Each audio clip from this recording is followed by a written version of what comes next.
Just take a seat.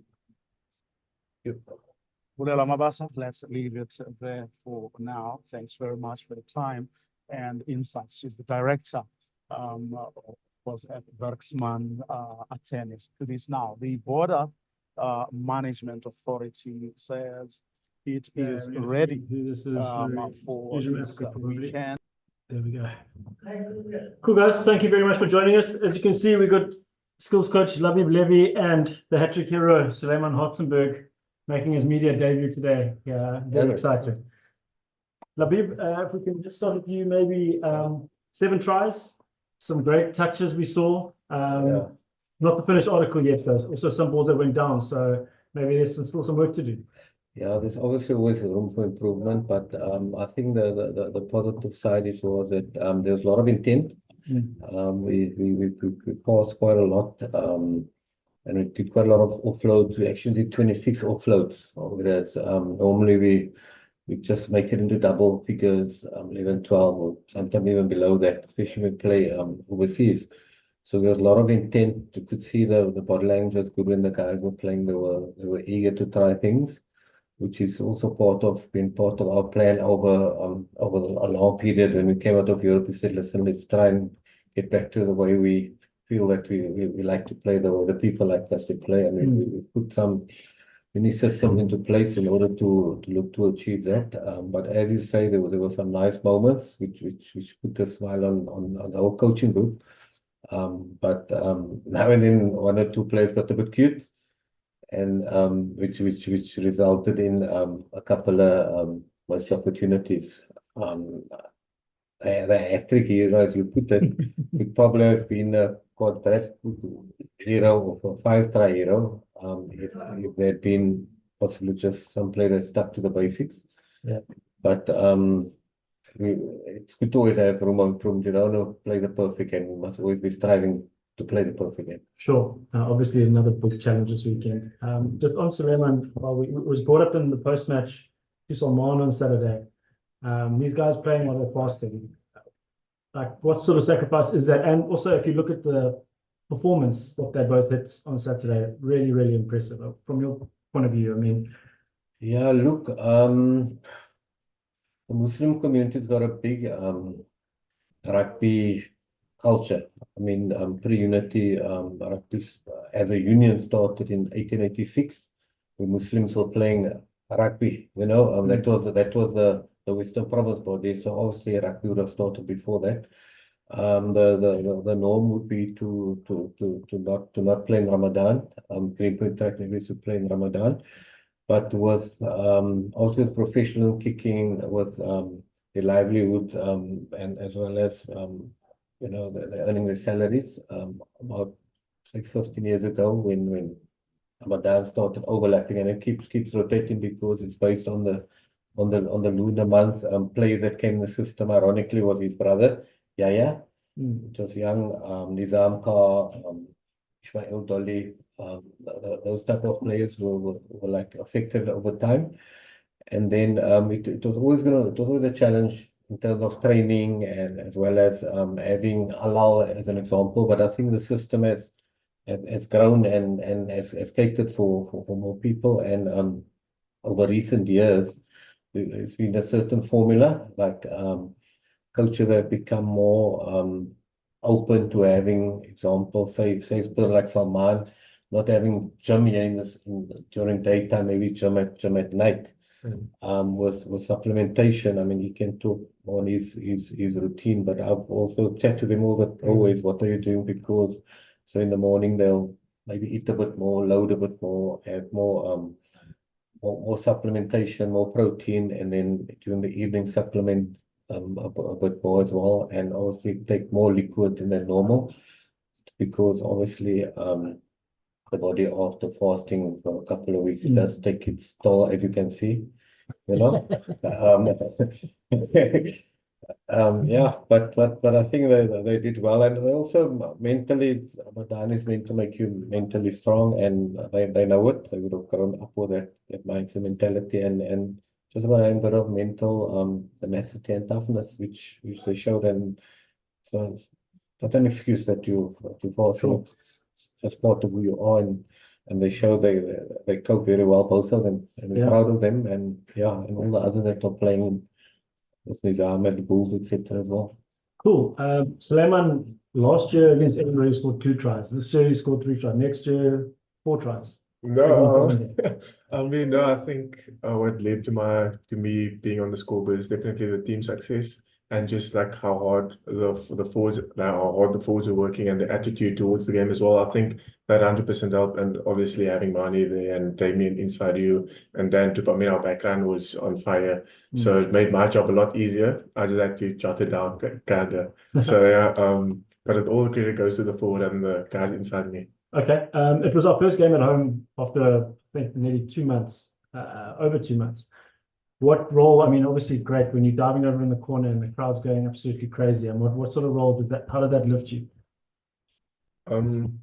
I think having a packed stadium, regardless of the amount, I think, I mean, packed or not packed, there's always a vibe at DHL Stadium, like regardless, and just seeing everyone's the smile on everyone's faces, it's amazing. Like you'll see the small boy, the old man in the back, the auntie, the lady. Everyone is just happy to be there, and you get this sense of camaraderie of everyone focusing on one cause, and that's to make Cape Town smile, basically. And you see this, whether it be me scoring, forward scoring, everyone, I can be so happy about that. Yeah, so I think the stadium environment is amazing. Okay, great. Thank you. Good. Guys, if you've got questions for these two, please raise your hands. Nathan. Thank you very much, Mike. Good day, gentlemen. Coach Labeeb, I just want to ask, I know you guys have a crisis at Lucid Prop. Who have you guys brought in for this weekend? We're still toying with some options. We bring in Leo Lyons, who's on loan at the Griquas, so he's just coming this morning. He's probably one of the options we have there, and we're also speaking to various people all over we're still researching who's available in the country and maybe in the world at this point. But Leon Lyons landed this morning, and he's quite keen. He's quite fit. Yeah, Thanks. he looks like the immediate go-to person. Cool. Nathan, was that it? Nice one. Stephen. Thanks, Nick. Thanks, guys. Hope you're doing well. Well, Stephen, I hope you well too. Suleiman, it's more faster than fasting for you. It's like some great finishing there. You must be looking back on that. I mean, as a 20-year-old guy, and I mean, what an amazing achievement. You know, scoring 3 tries against a team that's 4th on the log in the URC. I mean, you must be walking on air. I mean, it does feel amazing, but I think for us, you reach the high, and then on Sunday you just have to reset basically and kind of keep building for the new week. Because as much as you know that's 1 week's performance, you just got to bank it and move on to the next. Because if you stay too long on that high, then you might not look forward to the next game, or you might die down in preparation or so. So just keep moving on and keep building each week. And Ulster, I mean, that's a team that the Stormers has got a bit of history with. I mean, you know, two games at the DHL Stadium.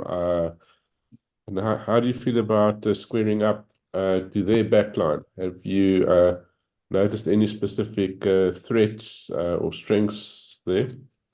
I mean, for them, they've got quite a few good players. I mean, it's always a threat playing against them. You never really know what you can expect from a team, especially most of the internationals will be coming back now as well. So you'd see maybe what they did that week won't exactly be the same what they're doing this week. They might alter the plan for the Stormers for what we do, but we'll see it as a challenge, and we're ready to take that as it comes. And prior to this, you also got that boost of going to the alignment camp. So that must have been great for you to begin with. And did that spur you on, you think, to to greater heights potentially in terms of just your motivation? I mean, I think that was definitely an amazing experience for me personally. I think just being in that environment, seeing how everything works, definitely added to my aspiration of becoming a Springbok. But obviously, within saying that, you obviously got to be performing for the Stormers first, and then be playing for the Spring, and then hopefully, if you do everything well at the Stormers, you'll get the recognition by Springbok call-up or so. So for me, it's purely Stormers based for now, and then whatever happens, happens. Darby often, when he speaks of you, Adobo as well, they see you as becoming a world-class outside centre. I mean, how do you feel about playing on the wing, and do you also see yourself eventually moving to 13? I mean, I do enjoy playing 13 as well, but understanding where we are in the URC and what they need of me now, I'm happy to play at wing and kind of just provide for just give my best at wing, and then later on maybe make the shift to 13. But yeah, for me, it's just whichever position I'm in, I'll give my best no matter what. It also looks as if you guys, inside of you, Wandy is looking pretty amazing. I mean, it must be nice to see, have that centre pairing also inside of you of Dan and Wandy, because they looked as if they, very capable of creating opportunities. Yes, no, yes, that's without a doubt. I mean, this weekend they were on fire, and they actually part of the reason why I was able to get 3 tries. So yeah, if they keep playing like that, I'll be over the white line more often.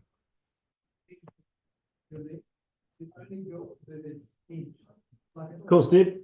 Is that okay? Yeah, sorry, I'll interrogate Labeeb a little bit. Right. Little We bit. will prepare in the meantime. Interrogate. Right, the next guy with his hand up is Philip. Yes, Philip. Hi, gents. Thanks for your time today. You're probably picking up on the accent, Irish journalist here. What's the challenge with facing the Irish provinces? Obviously, there's a lot of talk about with the 4 teams. There's a similar structure across the country.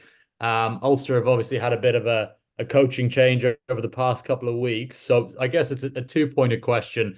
When you play the Irish teams, is there a general structure that you look at with all 4 of them, or are they all quite unique? And then secondly, watching obviously Richie Murphy's under-20s, have you seen any of those patterns coming into Ulster already? So that's a question for both men. I'd love to get a coaching point and a player point on that. Thanks, guys. Yeah. Obviously, the Irish teams have been on form in the last couple of years, and they seem to have a similar DNA, which is a multi-phase team like the national team, but they also put heavy pressure on the breakdown. So we are aware that that threat is coming, and they obviously execute a good kicking game of the 9s and the 10s, and in this team they've also got a left footer option, but they have threats across the field, and it seems to be the nature of all the Irish teams at the moment. The rugby is in a good space. We all recognize that. So we just from our side, we're focusing on ourselves for this coming week, and to just get our things right in order to deal with that with the various threats which we've identified. But as I said, they have the ability to keep the ball well. We're getting them on week 2 of their tour, which is always different for teams traveling, and we're just excited to have them, because they're the one team that's over the last couple of seasons have stretched us. I mean, last year by them it was a very tough game. The year before in the semis. Yeah, in the semis it was like at the death. So it's not, you're not just gonna rock up and win a rugby game against any Irish team. cool. Yeah, just as Coach Labeeb said, yeah, most of them got very similar DNA, but I think they do alter their approaches to the team, and I think we definitely see something different from them in this week coming. But I think they'll definitely be out the back options, and regardless, so we'll definitely apply pressure wherever we can when we can. Cool. Thanks, gents, and good luck this week. Cheers. Thank you. Thank you. Thanks, Philip. Adnan is next. Yes, Adnan.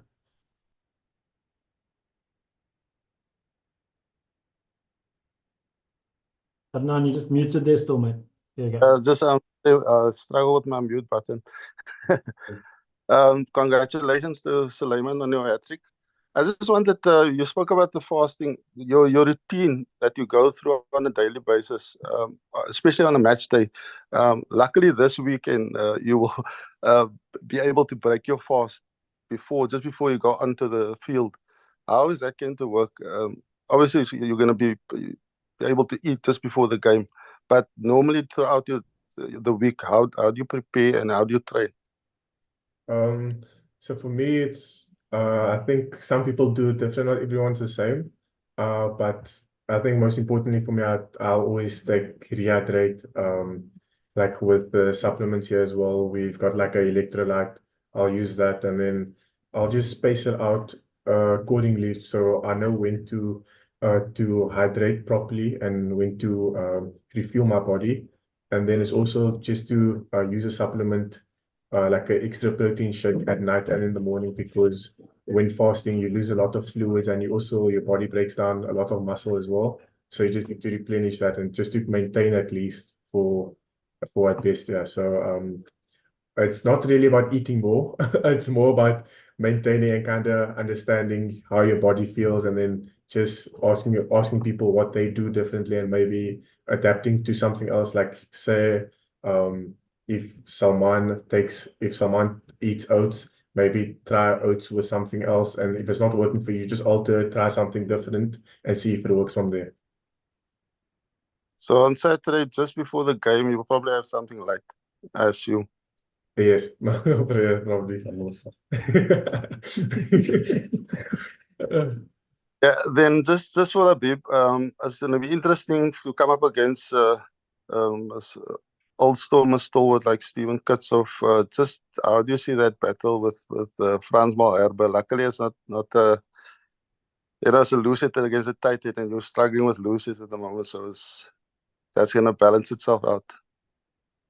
Well, they've scrummed against each other for the last 14 years, twice a week. You know what I mean?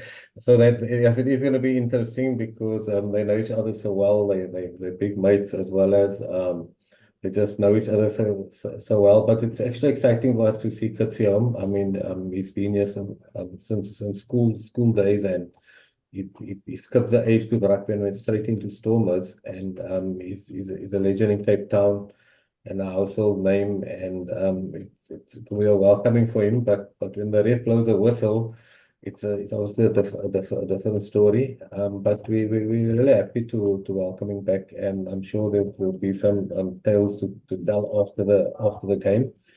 But he's a very good scrummager, and so is Frans. So we're looking forward to it as well. It's actually tantalizing that battle potentially.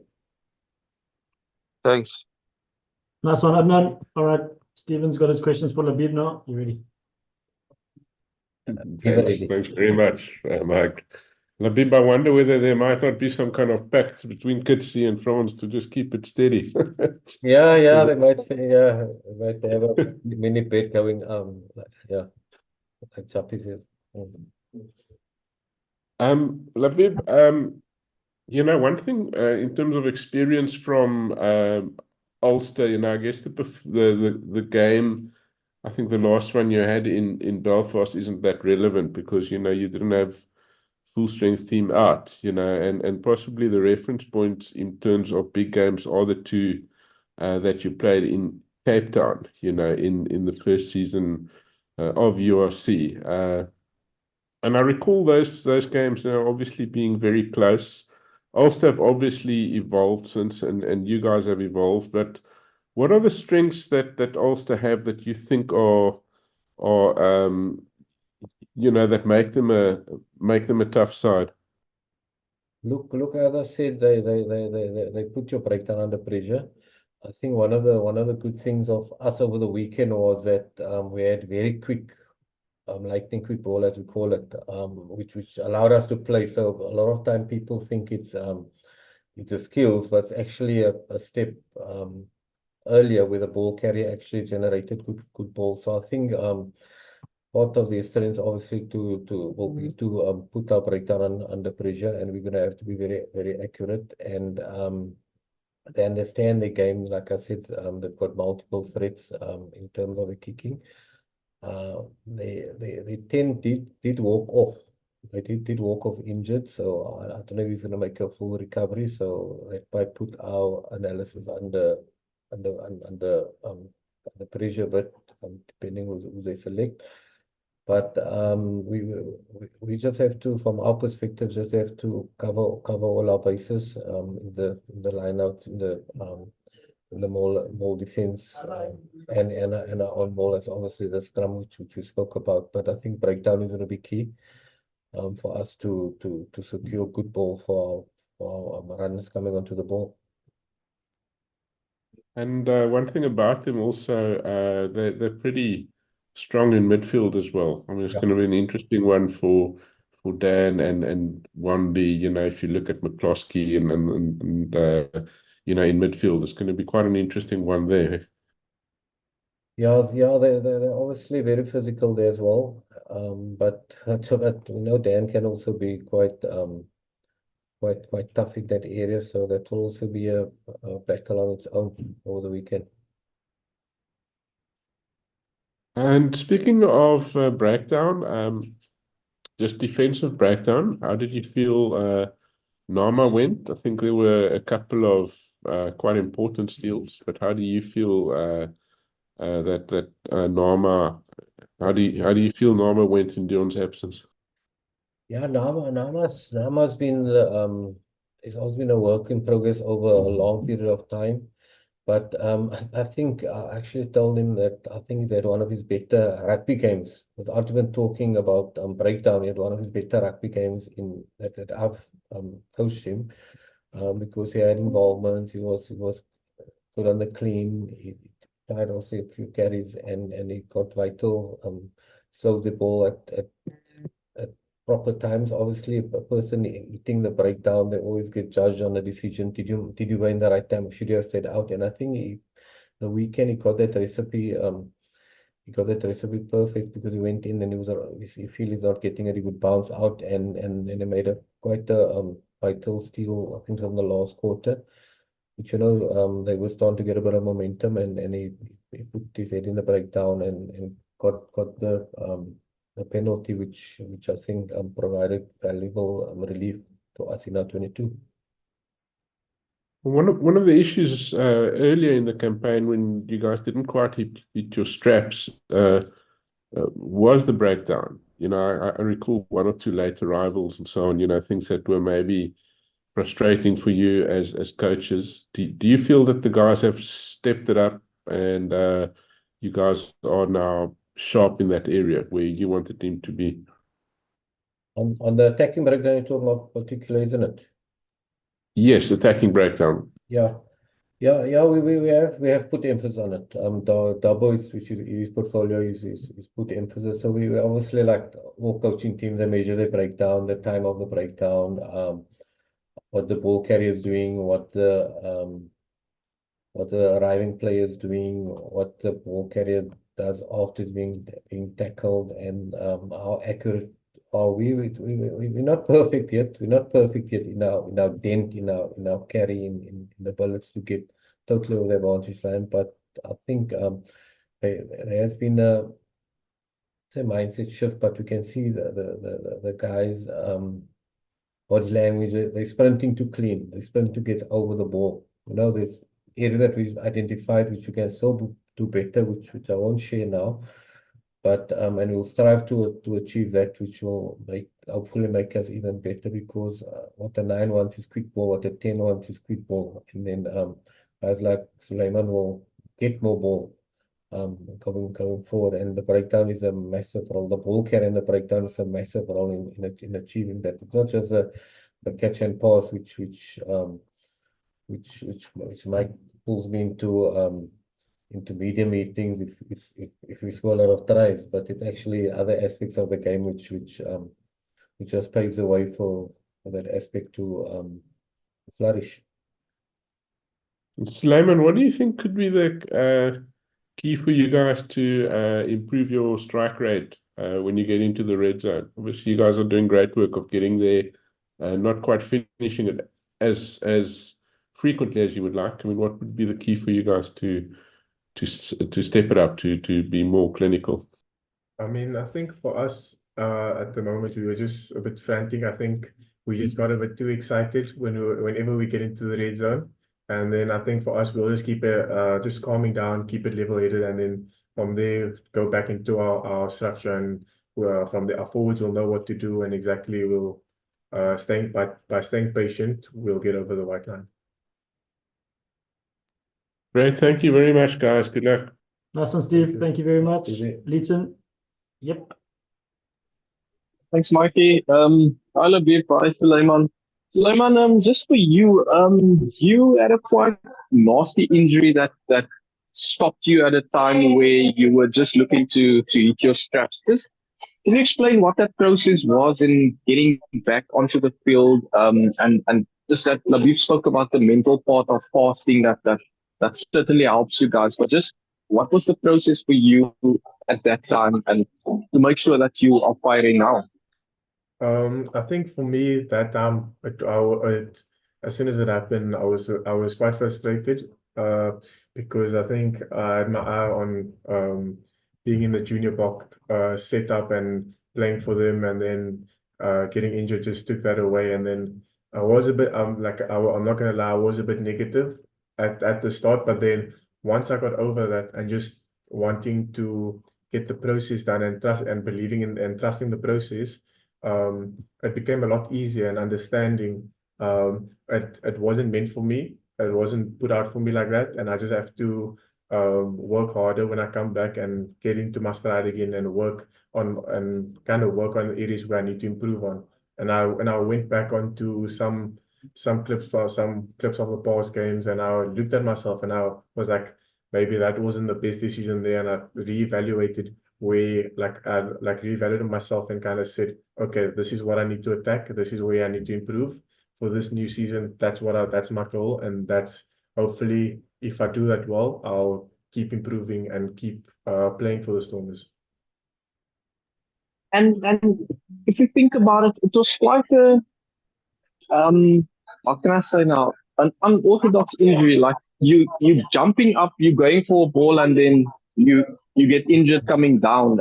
It's not like you were tackled on your knee or someone fell on your leg. So just knowing that it happened so early in your career, do you feel it's something that just made you stronger? No, 100%. I definitely think so. I think injuries is part of the game. Yeah, I feel like it builds character in a way, because from there you kind of just see things a bit differently, and you kind of know when someone else get injured, maybe what you didn't like or what you wanted more from others, that you kind of just gave to the guy being injured and not feeling left out or so in that aspect, if you know what I mean. But I think it builds character in so many ways, not just mentally but spiritually as well, and physically as well. So yeah. And then just obviously when the Stormers got Ben in as someone that took a spot that was yours, just did that hunger and everything after the injury and seeing Ben perform alongside Leolan, did that just make you more hungry to get back in? Dobbo mentioned to us the other day it was very difficult to leave Ben Loader out, but it's also difficult to leave you or Leolan out. So was that hunger certainly was there? In this team, we happy for each other. We happy for each other to move forward. And I think just to see them playing well makes me happy, because at the end of the day, the team is winning. And even though I wasn't playing, I knew that I need to prove myself again. I can't just walk into any team. Like, you always have to prove yourself, and by that you have to play well or train well, and then from there it's not up to you whether you play that Saturday or not. It's in the coach's hands. Dankie, Suleiman. And just lastly, Labeeb, for you, in terms of this, it's a very difficult week to train in with Easter coming up for certain players in the side. Just how are you dealing, especially with the public holidays coming up before that big game? Just how's that going to? Yeah, you know, over the last couple of years, we've been playing in unorthodox times of the year. You know, like that whole December period, playing Boxing Day, etc. So you have to adapt the program. But we will be tweaking it. It is helping the fact that it's school holidays from a traffic perspective, because we always consider that when we train at Cape Town Stadium, because the players have to drive in and the traffic. But we will do captains on Friday, but we will make it earlier so the guys can still have a longer weekend, or a longer day at home, as opposed to the past week we trained at I think it was 12 o'clock. So we bring that a few hours earlier so that people can at least spend the rest of the day with their family. But we do tweak accordingly. Cool. Leeds, you're good. Thanks. Yes. Thanks, guys. It's been great. We'll catch you on Friday with Dobbo. Cheers. Cheers.